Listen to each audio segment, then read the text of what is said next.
Adams Archive. Hello, you beautiful people, and welcome to the Adams Archive. My name is Austin Adams, and you are probably wondering why the podcast has a different name than it did before, but we'll talk about that. That's one thing we're going to talk about. The other things we're going to talk about is Steven Seagal getting awarded the Order of Friendship from Vladimir Putin, the Mexican president sharing a story on his social media, including a picture of what he believes is a elf or a variation thereof from the Mayan subculture. And then we're going to talk about how the Department of Energy finally admits, the first government entity to admit that the Wuhan Lab of Virology was the source of the coronavirus. And then last but not least, we are going to talk all about the World Economic Forum's 15-minute cities plan and what the people are doing to push back. What is a 15-minute city? Who is trying to implement it? What it means for us moving forward and in the future, and why it's a horrible authoritarian project. We'll cover it all. All right. So thank you so much for listening. The first thing I'll do and jump into with you guys is talking about why I made the switch for the podcast name. Okay, so this marks the 60th episode of what would be the Red Pill Revolution podcast, and I thought no better time to kind of take a rebranding, a little bit of an overhaul to the Red Pill Revolution podcast and say goodbye, give it a kiss. Mwah. I am so thankful that you guys joined me on this journey, and don't be alarmed. Nothing's really changing that's that explosive or ridiculous as far as the formatting, the things we're talking about, really none of it. All we're going to be doing is adding on to it, okay? So changing the podcast from the Red Pill Revolution podcast into the Adams Archive is kind of a two-part reasoning, okay? The first part being that I'm going to be bringing guests on. I've been talking about this for a very long time, but I do not want to pigeonhole those guests into being only people that hold similar beliefs or have a similar background or that I do, or that the Red Pill Revolution podcast even comes from, okay? So in that rebranding, it's going to allow me to bring in more professional people, more experts in their industries, and different types of people who maybe have been a little bit, I don't know, the name itself had some connotations to it that were a little insightful and controversial, which I'm all about, but I'm also all about building the brand, bringing awareness to the things that we're talking about, and doing it in a legitimate way for the long term. And I think that this is the best move for the podcast moving forward, okay? The other part of that is almost everybody that you see that's in this industry that is doing these things has a personally branded podcast name, all right? When I started this, not everybody and their mom had a podcast, okay? So almost everybody in this space has a personally branded podcast, and there's something to that when it comes to building a personal brand and building the show in general, okay? So two-part reasons. Here's the deal. Not very much has changed, all right? We're going to be moving away from red and moving into this, like, I don't know, magenta-ish type of podcast cover that you saw today. So anyways, I hope you guys like it, and I'm pretty excited to unleash the intro music, which I think has a little nod to the Red Pill Revolution show. So with a tear in my eye, we will be rebranding a happy tear to the Adams Archive. All right. So thank you guys for sticking with me. I appreciate it from the bottom of my heart. I truly do. To everybody that was a part of the revolution shall continue just under a new flag. All right. So thank you for being here with me. Go ahead and subscribe right now. If you're a new listener, I would appreciate it from the bottom of my heart. You will be able to hear episodes just like this every single week, and new episodes, which we're going to be bringing on guests. Okay. And I unrolled this little, you can go check out the social media. The handles have changed. The original, still the original, the Austin J. Adams. And then the other one's the Adams Archive now. Okay. But you can see the kind of the release, the reveal, the podcast, I don't know, all of it. All right, go check it out. But in the meantime, hit the subscribe button, leave a 5-star review. I would appreciate it. And without further ado, let's jump into it.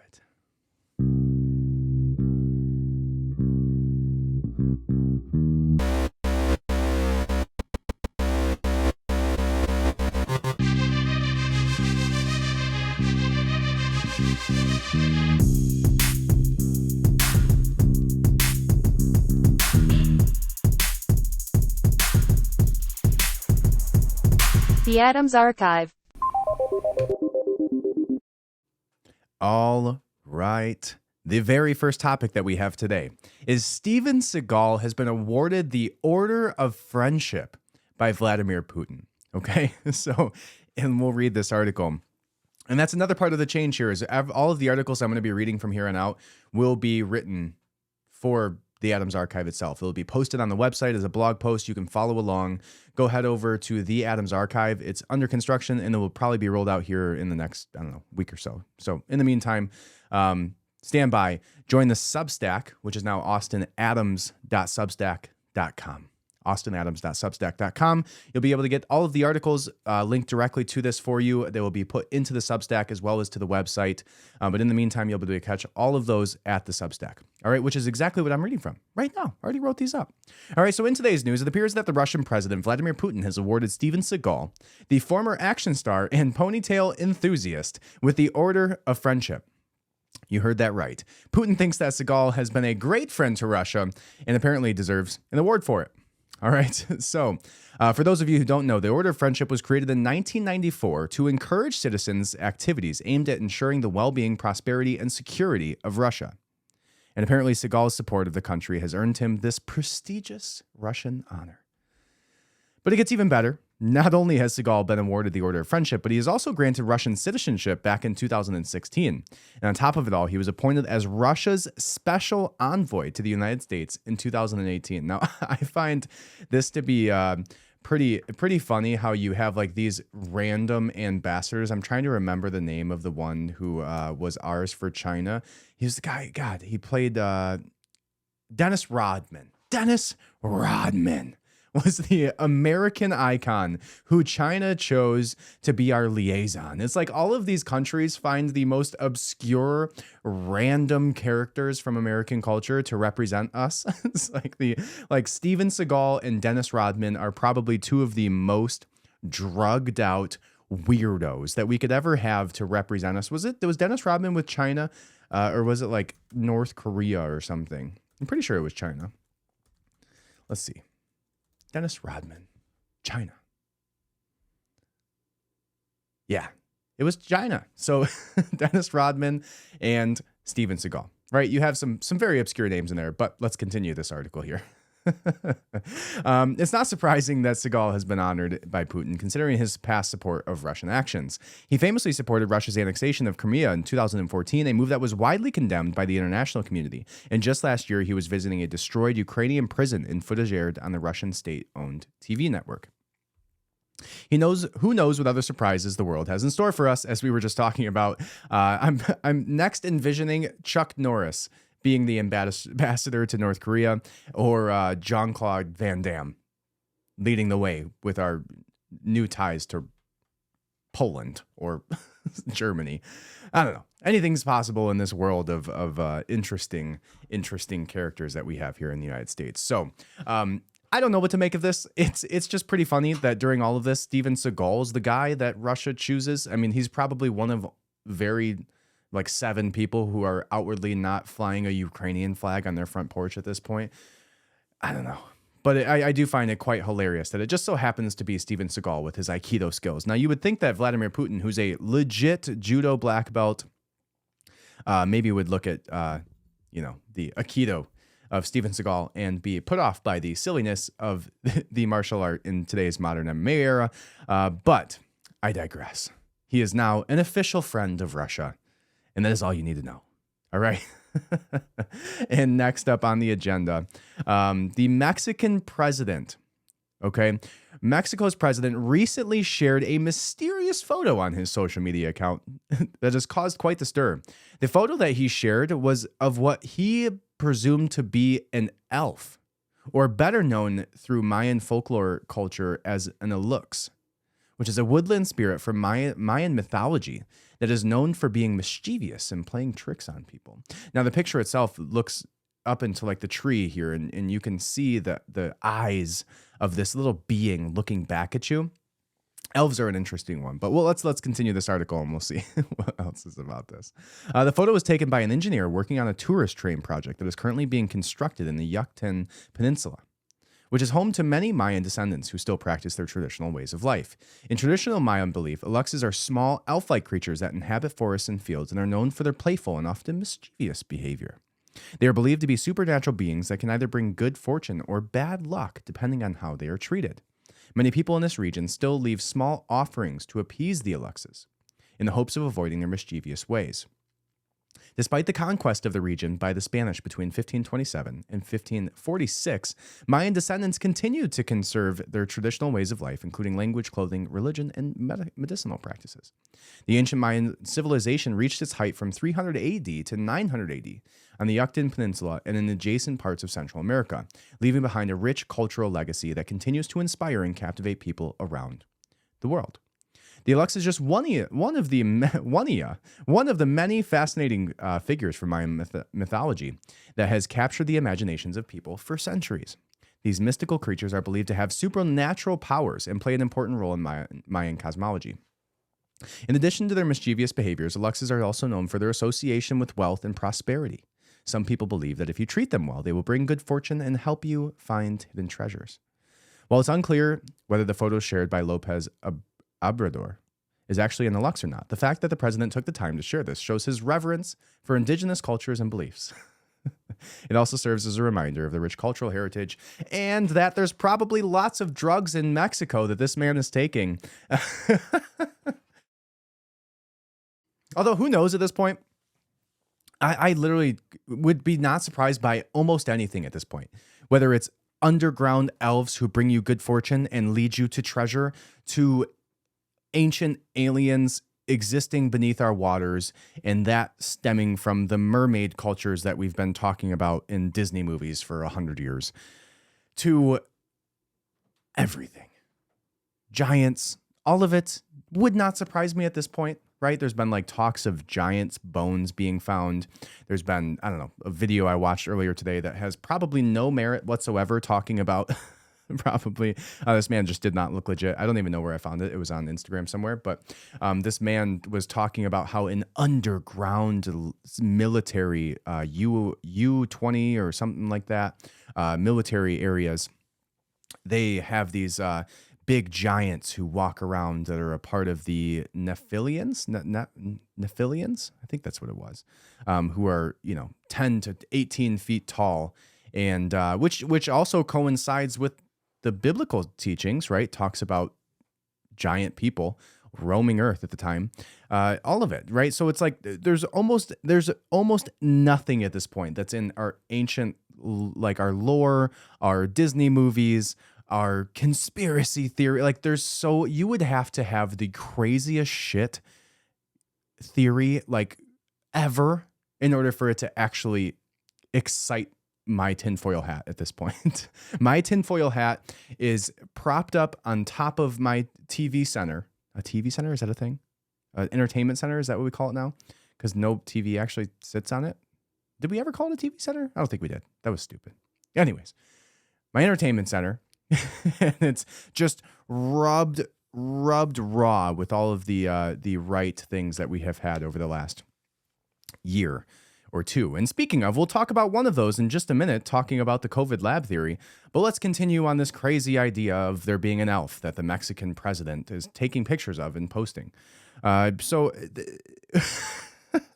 Just as wild as it seems here. I've never heard of an Alux before, but there's constantly talks of little elf creatures when you're doing some type of hallucinogenic drugs. So things like DMT, or mainly, dimethyltryptamine, which is in several different forms, but mainly in DMT trips, where people talk about seeing these ancient elves who like are manning time and kind of mess with you, and so they see them vividly in their hallucinations, which again, getting back to theories, right, and getting into, maybe that's just when you're taking some type of drug, tapping into other universes or realms or simulations on the same gaming console that we're downloaded into. I don't know. But the whole point of this is that it would not surprise me if the Mexican president saw an elf, took a picture of it, and posted it on his social media, and everybody's just glossing over it as silly at this point. Or maybe it was just a little person sitting in the tree, dressed up, messing with the Mexican president. or at least the engineer who took this picture. So I digress before I get myself in trouble with whatever communities that we're speaking about, the elf communities. So anyways, there was another thing that I saw talking about actual people in history. There was a podcast that I listened to, which was probably one of the most mind-blowing podcasts I've heard in the last, I don't know, probably my favorite podcast I've heard in the last 3 years. And that says a lot because I listen to a decent amount of podcasts. But it was Joe Rogan's podcast with Eric Weinstein. And I'd say about 70% of it's probably going to go over everybody's head, including mine, and maybe more. But Eric Weinstein is some sort of physicist. And he talks about how the government has been contacting him for years, 3 years now that they've been contacting him. And they've been talking about bringing him out to a secret governmental lair where they're going to expose to him some type of technology that they've exposed from ancient, or not ancient, but alien extraterrestrial aircraft that messes with time and space and energy in a way that our modern physics has no idea how it works. Now, the interesting point of that is that him being an actual physicist says that nobody that's on this project is actually knows physics. It actually speaks the language, right? And he goes into why and what the theories are behind this, and the anti-gravity theory that he goes into about propulsion systems, and how he was laughed out of prestigious universities with this theory, and then only to have it come back 5 to 10 years later under somebody else's name who was more on the in crowd of the scientific community. But he basically lost his professor, or his position at Harvard because of this theory that he had surrounding anti-gravity, and how Einstein's theories was wrong, and all of this craziness. And so it's probably one of the most interesting and compelling. I haven't listened to Eric Weinstein before, but I will definitely listen to him again. He was a genius, and the way that he talks, he was super down to earth. I'd highly recommend you go listen to the whole thing.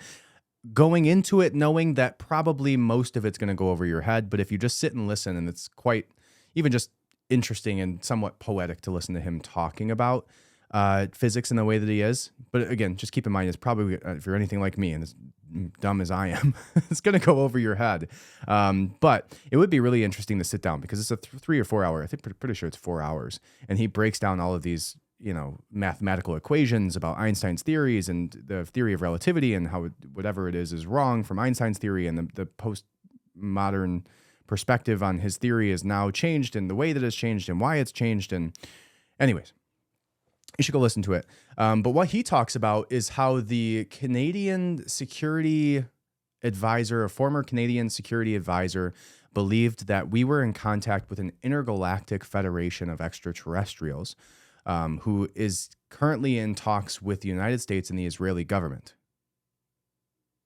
And this isn't some crazy, like Joe Rogan's had some crazy people on his podcast before. Eric Weinstein is not one of those. Weinstein, however you say it, is not one of those crazy people, right? He's very calculated. He's extremely intelligent, far more intelligent than anybody I've ever come in contact with. And he was very matter of fact about what he was saying. It wasn't emotional. It wasn't like he wanted these things to be true. The fact that he was going on to the biggest show in the world, essentially the biggest platform in the world, and calling out the government for basically stringing him along about extraterrestrial technology is pretty boss. I guess it would be the way to describe it. But it's such an interesting conversation. And he goes into why he believes, or at least originally believed, that extraterrestrials were basically just a way for them to cover up other things that they were doing, whether it was the SR-22 to the stealth bomber, and they were just using it as a cover to try out different technologies, and using the UFO theory as a way to convolute it. In the description of what the way that he lays this out, he talks about how the government utilized, you might have seen it, I forget the name of it, but they blew up big balloons that looked like tanks, and big balloons that looked like tents, and all of this stuff to make it look like there was going to be a military confrontation in a certain part during World War II. And all they were trying to do by blowing up these big balloons that looked like tanks, like tons of them, and shelters and artillery and all of this stuff, they did that only to do a sleight of hand for D-Day, so that D-Day could fly under the radar. So they made this big debacle that was just visible enough to the enemy so that they could be distracted by the idea that they weren't actually going to do D-Day, right? So they were basically just doing a sleight of hand. And so he originally thought that the way that the government was coming out with these aliens or extraterrestrial UFO technologies and kind of releasing them was because they were doing all these other things in the background that they wanted to put white noise onto your frequency, right? They wanted to convolute the conversation so far and make it so ridiculous of what they were making the potential of it to be that the reality of it wasn't even comparative, so it wouldn't have been a conversation. So I found that to be a really interesting point about the UFO stuff. And I think a lot of people have alluded to that lately. A lot of people have talked about how the UFO stuff recently is just so weird that the government's actually talking about these things, right? It can't be true now, right? Like we've talked about UFOs and extraterrestrials for how long? Right, they've called you a conspiracy theorist. They labeled you with a tinfoil hat. They made it look like you were the weirdest of weird people for thinking that there could potentially be life on other planets. While in the background, looking into all of this themselves, right? There's archives and archives that you go back to all the way back to like the 60s of all of the people that they've followed up with all of these type of stories that were very, very similar to each other about very, very similar experiences in very similar places. And another thing that Eric Weinstein talked about was the consistency of cattle mutilations, which is like the OG alien extraterrestrial movie stuff, right? But like Skinwalker Ranch-esque, where but what he said is that in all of these mutilations that they found, like actual factual mutilations of cattle that were around these areas where there was allegedly extraterrestrial stuff going on in the background, during all of it, he said that there was only one bone that was missing, and it was one of the three bones that makes you a mammal. Now, I, again, am not as smart as Eric Weinstein. I'll stick with one. Weinstein. So he said this singular bone was what was missing, and it's one of the three bones that makes you a mammal. I'm pretty sure it has something to do with your ear. I don't know. But anyways, highly recommend that you go listen to that podcast. It was the most compelling and interesting podcast I've listened to in a very, very long time. Again, go into it with the idea that you're going to be lost. But if you take all of the things that he's talking about with physics and just kind of take a back seat and look at it as poetic and not something you're actually supposed to understand, maybe it goes well for you, because that's what I did. All right. Now, to one of the main topics of the day, which is that the Department of Energy has finally been the very first government entity to come out and agree with the idea that COVID was released from the Wuhan Lab of Virology. After how many countless bans have been placed on people on social media. Well, you're looking at one of them. I was shadow banned for, oh my God, almost the entirety of the time that I've had this podcast. I grew to 50,000 people over 3 months, and over the next 9 months after that, almost a year, I couldn't get any. I was just losing followers every single day. You couldn't search for me in the search bar. You couldn't find my Instagram, none of it, because I posted a video about this Congress hearing about Wuhan. So wild. So how many people lost money? How many people lost their platform? How many people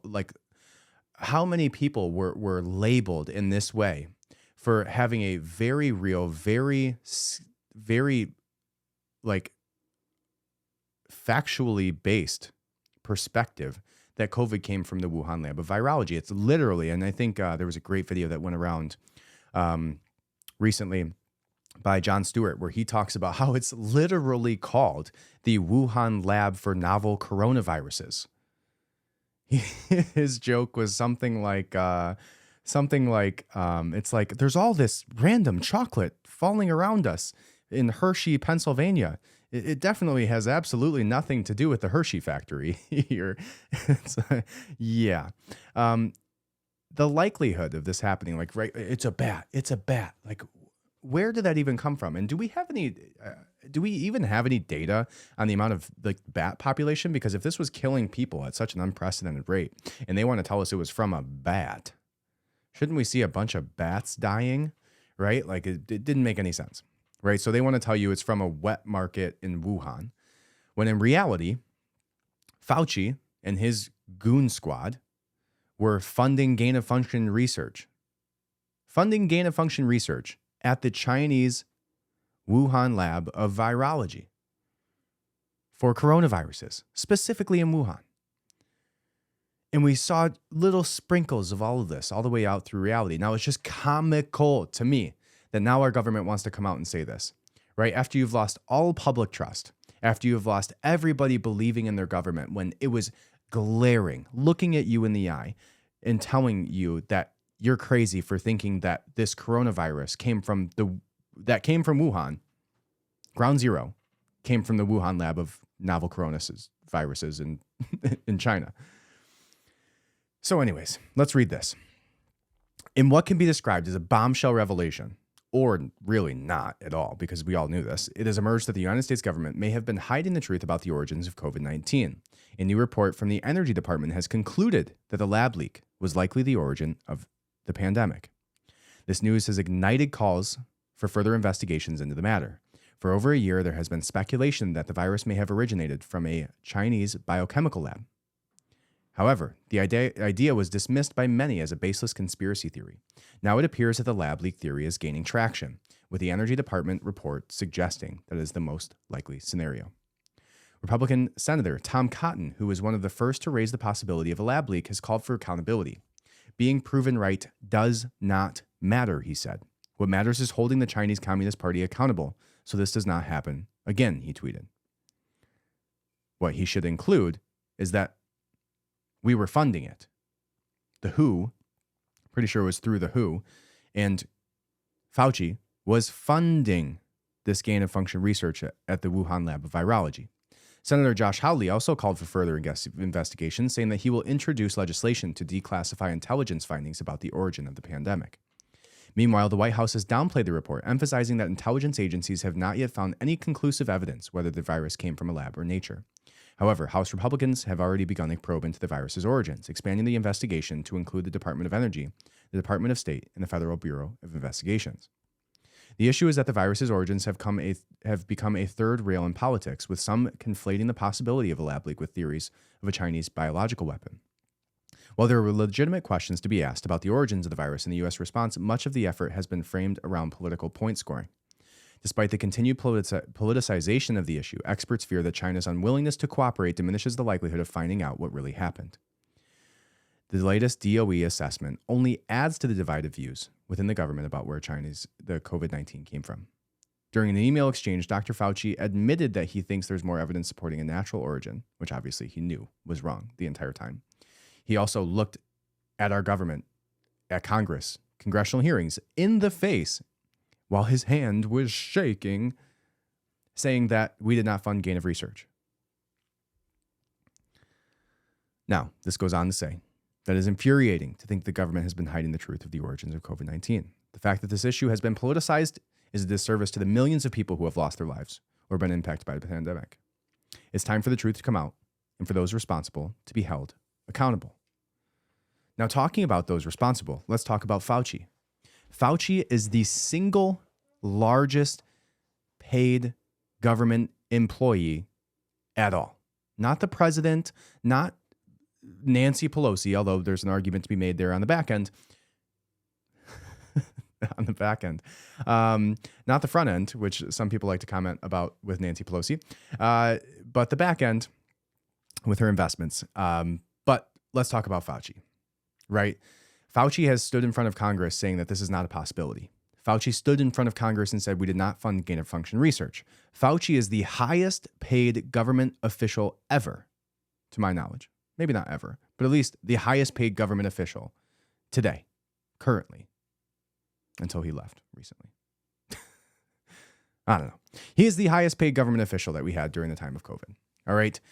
Now, he is currently out and about, sitting on some board for Pfizer or whoever, making millions and millions and millions and millions and millions of dollars for the decisions that he made to cover this up, to push and peddle the DNA structuring mRNA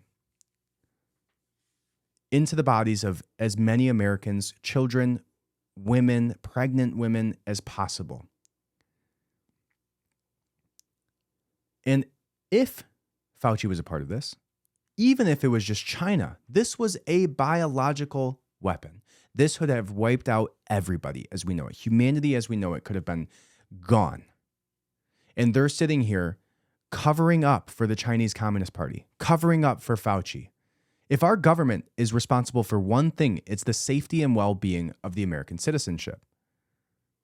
The safety and well-being does not include covering up for pharmaceutical companies so you can pad your pockets as a politician and get into a little bit higher of a position and make a little bit of money along the way by literally murdering American citizens. How many people in my family, how many people in your family died because of the decisions that were made, the cover-ups that were made surrounding the pharmaceutical industry and the Wuhan lab? And we're going to see nothing out of this. Zero. Nobody's going to be prosecuted. Not Fauci, not the Chinese Communist Party, not anybody a part of the WHO, nobody, not the Pfizer CEO, none of them. Nobody's going to be held accountable for this. But you know what? Your grandparents, your parents, children could have died from this. And yet, Fauci's little smug, speaking of little elf faces, his punchable little elf face is sitting there counting his money on the board of Pfizer or wherever he's at right now, laughing because he's no longer to be held accountable as a government official. And it just so happens that Fauci left his position, 2 months ago? 2 months before the DOE comes out and says that this was leaked from Wuhan. 3 months after his congressional hearing where he sat under oath and lied to Congress. Unbelievable. So, why do you think this is coming out now? Why now, right, of all times? Now that this government agency is making this rash decision to come out and agree with all the people that you condemned over the last 2 years. And how long until we find this out about the vaccine, right? How long until the conspiracy theories are no longer conspiracy theories? How long until we stop using the word conspiracy theory as a way to delegitimize somebody's point of view in reality that's based off of many times very concrete evidence like what we have here? How long until that stops? The literal CIA-funded marketing campaign surrounding delegitimizing people who are dissidenting, who have an opinion that wavers from the public narrative or the narrative that the government wants you to have. How long are we going to hold on to this term conspiracy theory and allow them to label people like that? How many articles are you going to see right now talking about, what was it, Woody Allen? Right? Woody Allen went on to SNL and did a great job at calling out the medical pharmaceutical industry. Right? And in the same 2 days time span, the government's now coming out and saying that it came from a Wuhan lab, that COVID did.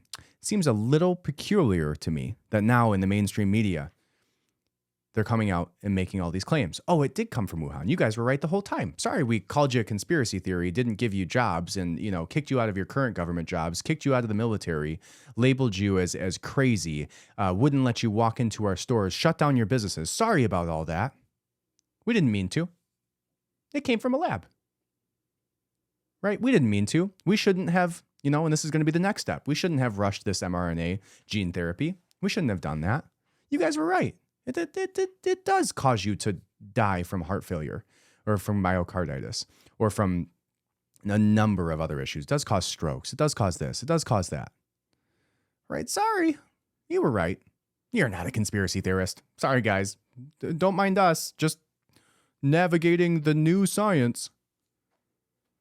How long? And again, why now? Right? They won their election. Right? They got Trump out of office.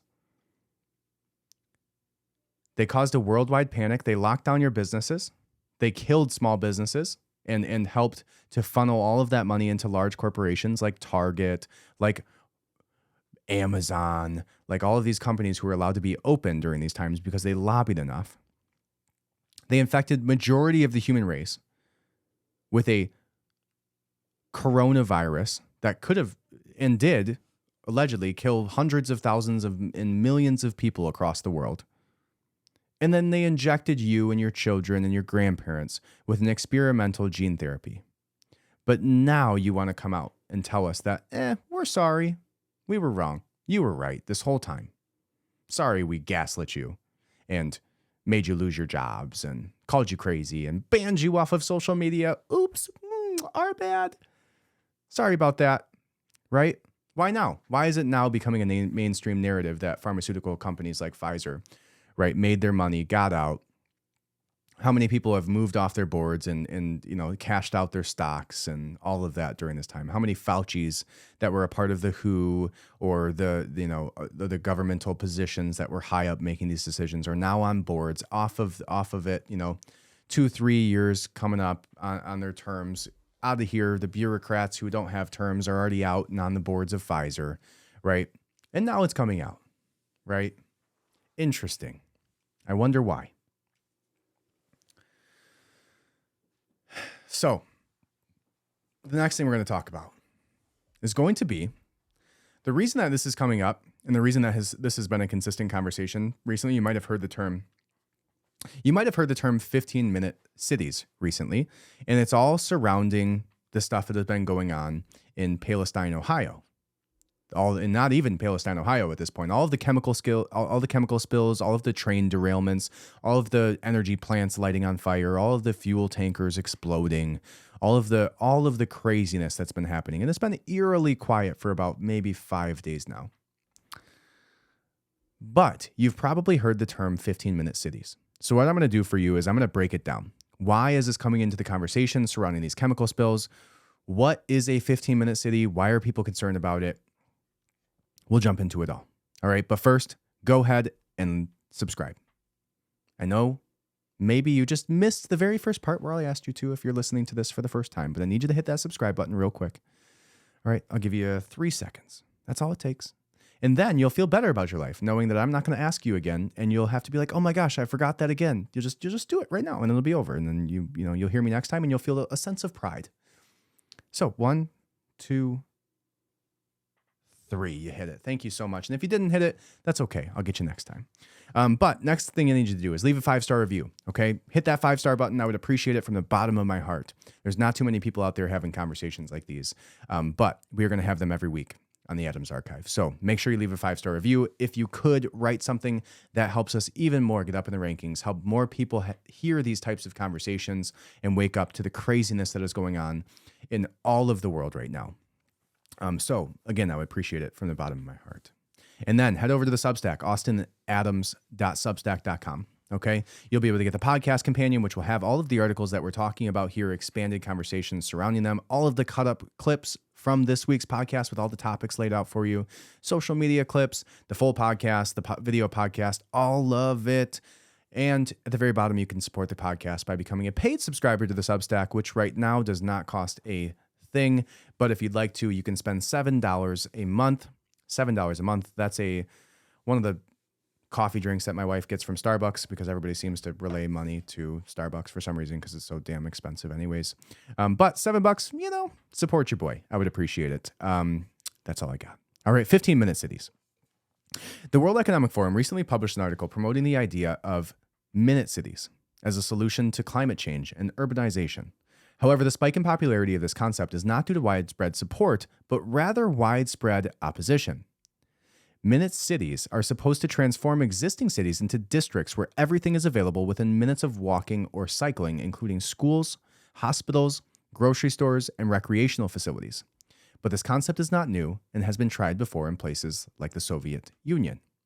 The push for minute cities is primarily coming from the public institutions like the C40 Cities Climate Leadership Group, which is comprised of the world's largest cities and has partnered with Danish urban investment firm NREP to pilot the concept in at least 5 unnamed cities. The UN and Carlos Moreno, a Colombian-born city planner, are also involved in the project. Despite claims that minute cities will decentralize cities and improve the environment and community, the reality is that they will require increased surveillance and control of citizens. In Oxford, UK, where plans for a minute city pilot were recently announced, traffic filters will be used to enforce boundaries and issue fines to violators. The pilot is unpopular and has been met with extremely widespread criticism, including concerns about segregation and the guarantee that the poor will stay poor and the rich will stay rich. Minute cities are not a solution to climate change or urbanization, but rather an excuse for more control. The true definition of decentralization is populations being geographically spread out into communities. And this is already being done in towns and villages. It's literally no different. Minute cities are nothing more than a fever dream sold by public institutions like C40 to control citizens and achieve their own surveillance goals. It remains to be seen whether they will succeed in rolling out these cities, but the public opposition is strong and growing. The reality is that the success of 15-minute cities depends on various factors, including public support, funding, and government buy-in. So far, the push for 15-minute cities seems to be primarily driven by public institutions, and the private sector has not shown much interest, likely because it's just not profitable. However, the 15-minute city concept has faced significant opposition from the public, which concerns about surveillance, control, segregation, and reduced freedom of movement. The fact that many people moved out of these cities during the pandemic also calls into question the need for 15-minute cities. The UN and other unelected institutions have repeatedly claimed that 15-minute cities will improve the environment and the quality of life for people.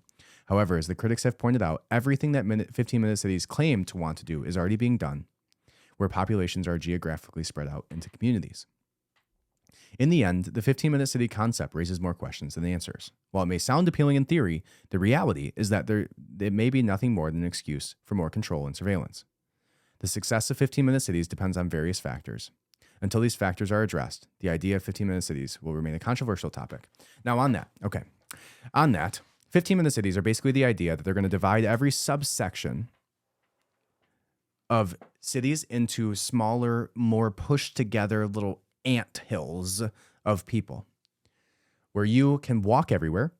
And according to the World Economic Forum, this is how they're going to make you own nothing and be happy about it. They're going to shove you like a little ant into these cities. They're going to rid you of your land, and they're going to take it over for themselves so they can farm beyond meat, whatever that looks like for farming. I can only imagine how gross that would be. That's the idea. They're going to push you into this little area where you have to be completely dependable and completely exposed to some type of horrific tragedy while they go live lavishly on the hills, overlooking your 15-minute city and laughing as they smoke an expensive cigar. Now, the reason that they want to do this is because it's very difficult to surveil the entire world.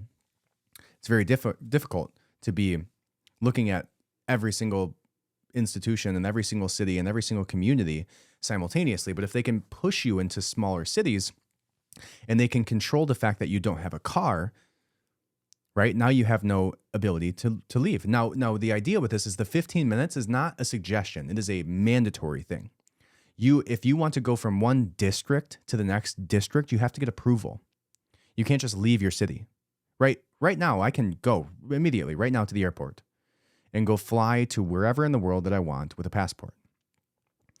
You wouldn't even be able to leave the city I'm in right now and go to the next one over without the approval of daddy government if 15-minute cities are enacted, right? That whole idea is terrifying.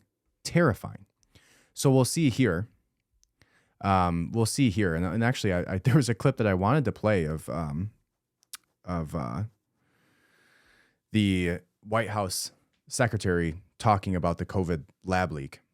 So maybe we'll get to that after we touch on this 15-minute cities thing. But there was a massive protest in Oxford because Oxford is where they were rolling this out initially.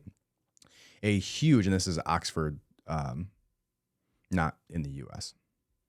But let's go ahead and watch this. This was done by Rebel News, who showed up here and was watching as this big, huge protest in Oxford was going down. So see if I can get this connected here, and we'll listen together. Here we go. More restrictions. Once it's established with digital ID and digital currency, people are going to be totally controlled by the elite. This is Callum Smiles at the very first anti-15-minute city protest here in Oxford, and I'm joined by thousands of people who have their concerns, and I want to find out exactly what they are. So why do you think it's important to come down to this protest today? I think it's important to come down because essentially what they're doing to Oxford is they're restricting people's freedom to move, you know what I mean?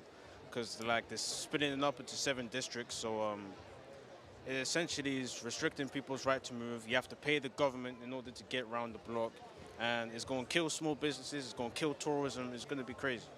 Ladies, why is it important for you guys to come down here today? Because this is the first trial that they're going to do for the 15-minute cities. So I think it's really important to raise awareness right now before this gets out of control. I think 48 councils have signed up to it in the UK. I think they're trialling it in Bath now, and people just don't understand what it is and need to have a bit of vision of where it's going in the future, that it's just going to restrict people's freedom of movement. So why was it important for you to come to this protest today? Because ultimately we have not been given a choice, so this is the start of our freedoms being taken away. We should be able to move as we please. We shouldn't be fined and restricted to what they want us to do, basically. And do you think it stops at 15-minute cities? Absolutely not. This is just a start. Once they start, they will keep on going and keep on taking away from us. John, why is it important for you to come here today? Just to raise awareness, or to try and raise awareness of the 15-minute city as not being a nice little keep it local thing, but a way of obviously restricting people to a very small area in which to travel on a normal basis. So they've ignored what the people want of this town. You know, there was a massive debate about it. 90% of the, apparently 90% of the town didn't want what was being implemented, and they've just done it anyway. So here we are today. This is why we're here, because if you're not going to listen to us when we are trying to do this peacefully, we're trying to talk and let you know why we are doing this, then what other option do you leave us? Do you think it stops at 15-minute cities? No, this is just the start of it. This is just the start of it. It's all the guys. It's all in the best interests of us, and it isn't. It's for them. It's for the elite. It's for them to make money off of. It's for them to control us. Because this is what it is about. Who gets to decide where you can go or how many times you can come out of your borough? And then on top of that, it's we're going to charge you now for this. No, absolutely not. They're fleecing us. So Nazarene, do you want to live in a 15-minute city and eat bugs?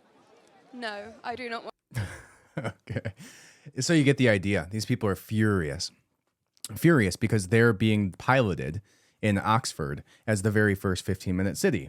And you heard them talking about what that means. You have to pay to leave your district. I could literally go outside right now and run 15 minutes. And there's probably some people who would get a lot farther than me because I'm not much of a runner. But I guarantee you, I could run for 15 minutes straight, right? Pedal my bike, and obviously the minute thing is arbitrary because they're talking about 15 minutes like in a walking, not 15 minutes in the car, right? Not, 20 miles away. They're talking about immediately walking within the vicinity of where you're at. And so this is terrifying. And this should terrify everybody because it's being enacted right now. And what's pretty incredible to me is that the fact that everybody's talking about, even across the whole world, there's a movement going in the pushback against the elites of the world, right? That are pushing for more totalitarianism, more surveillance on the peasants of the world like you and I, who don't have the influence of the government and don't have the mountaintop house overlooking the 15-minute cities laughing with a cigar in their mouth. There's a movement around the entire country right now that is on the side of us, right? It's on the side of people who are going against this elitist, this totalitarian, authoritarian movement towards restricting free speech, towards restricting free movement, towards restricting anything that on this God-given earth that you have the right to. They are trying to strip you of it and only allow it through them by paying taxes and fees. Because if you want to leave your district, that means your carbon footprint, right? You only get to use our electric vehicles. You only get to eat bugs.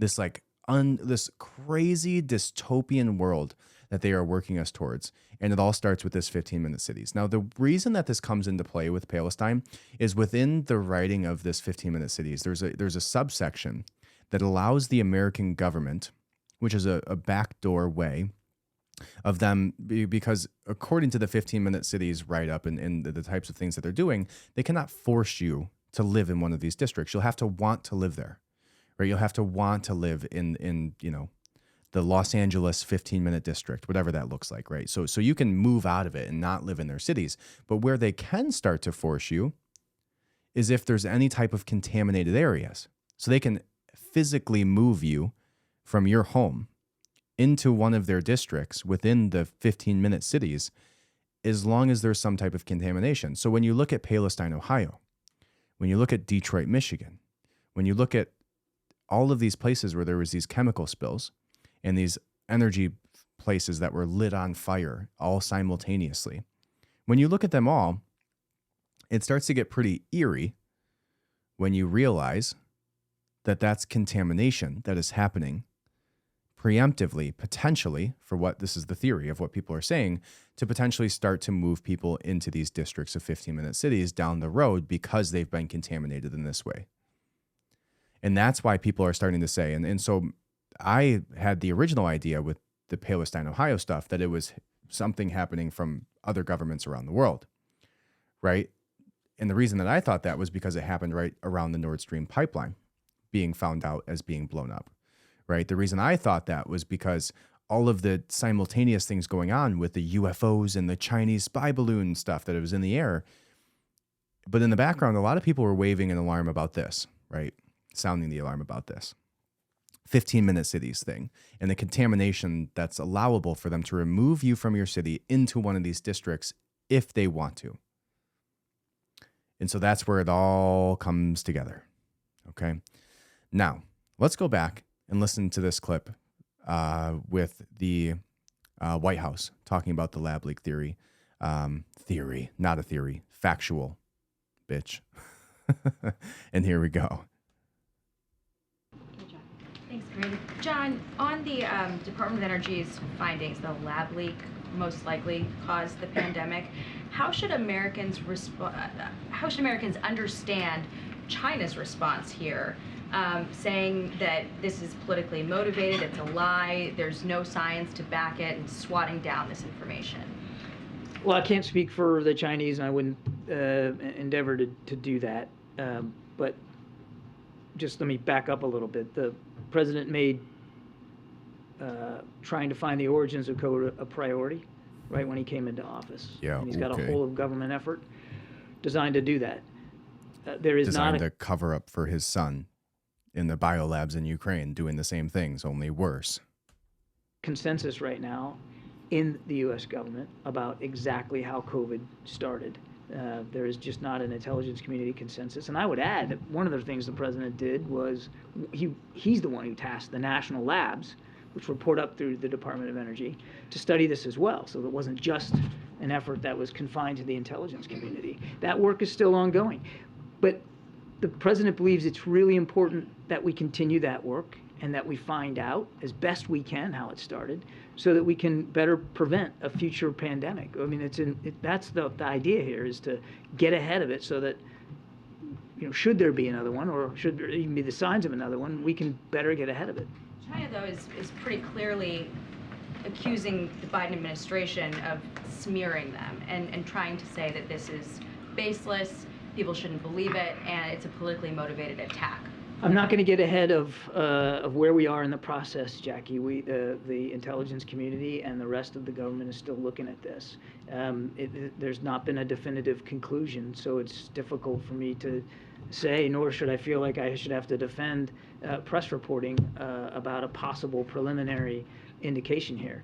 What the president wants is facts. He wants the whole government designed to go get those facts, and that's what we're doing. And we're just not there yet. And when we're there yet, and if we have something that is ready to be briefed to the American people and to Congress, then we're going to do that. How will the president respond to China, though, if it's determined that they lied about all this and now are trying to paint the administration as in such a negative light? How will he respond to Xi and well, let's not get ahead of where we are in the process right now. There is not a consensus. Let's not make me answer questions that I don't have written down the answers for right now. All right, film let's see Till, the story of Mamie Till Mobley, who pursued what Republicans are looking to cut, given that do business with employers who review and take actions to ensure. Sorry, just going to scrub through this real quick and find her responding to COVID. improve the situation for unaccompanied minors when they were coming in, and also how to move them in the most safe way possible. So is there more work to be done? Absolutely. But that it is important that we get to the bottom of this, especially as we need to prepare for who knows what the future may hold. Don't want to get into hypotheticals from here, but we need to be prepared for the potentially another pandemic. And so again, we've taken this very seriously. I don't want to tell you exactly what we're going to do, but we're going to do it again. The president has. We need to get to the bottom of what occurred. Yeah, thank you. Following up on that, are there any plans for the administration to release an unclassified version of the Energy Department's COVID origin report? And if not, why is the administration choosing to keep that assessment classified? So again, I'm going to just repeat my National Security Council colleague who said that he don't want to get ahead don't want to confirm a story, so I'm certainly not going to answer that from here.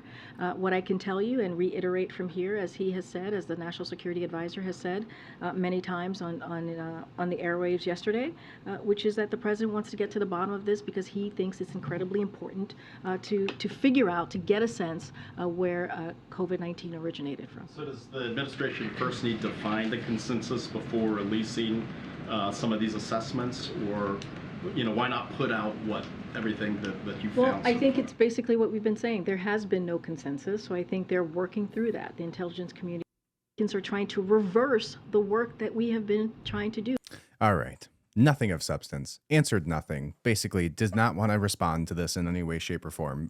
So on that note, nothing is a conspiracy theory anymore. And nothing was a conspiracy theory to begin with. Right? We all knew many of these things that have come out now to be factual were factual. They just tried to gaslight us into believing that we were crazy so that they could continue making profits off of murdering our family members through the vaccine, through the lab leak, through all of these things that they tried to hide and cover up and throw sand on, while not being transparent as the government that we are responsible for paying the salaries of, that they are responsible for having the best interest of the people of the United States, not themselves or their pocketbooks. How crazy is it that we've gotten to this point where our government won't even answer questions from the people, won't even give a straightforward answer that's not written down for them, and will not even tell their people why and where this type of thing came from and the facts surrounding it. How sad that's where we are as a people, as a government, as a nation, and everybody else around the world has been just laughing at us over the last 3 years, especially with this, horrible, atrocious, and comedic administration running the show. So I digress. Thank you guys so much for listening. I am very excited about this switch. Very excited to announce some of these guests that I have coming up. So make sure you stay tuned. Go to the Substack right now, austinadams.substack.com. You'll get the podcast companion, all the links, articles, clips, topics, everything, all of it. Go sign up. It's free. Doesn't cost you anything. If you want to be paid, it's at the bottom. And it's $7 a month. All right. Hit the subscribe button. Leave a review. Love you guys. And have a great day.